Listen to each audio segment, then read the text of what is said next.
เปิดให้บริการแล้วนะครับที่พักไก่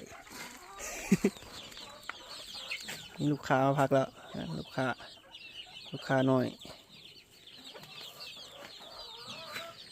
ลูกค้ามาพักลายแล้วฟังคุณอีกเหมือนสวนสัตว์เลยขอคุณอีกเต็มนี่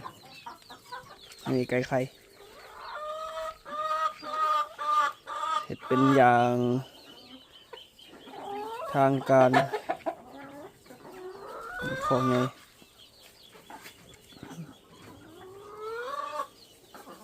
นี่เป็ดพร้อมเหลืออีก10 กว่าตัวอยู่ข้างนอกเลยจับผมนะแม่ฟักอันนี้ซุ้มบอดี้ไข่เสร็จเรียบร้อยแอมมุงเขียวกันยุงครับข้างนอกแอมมุงตะไคร้2 เมตรกว่าทางเพื่อออกมาเลย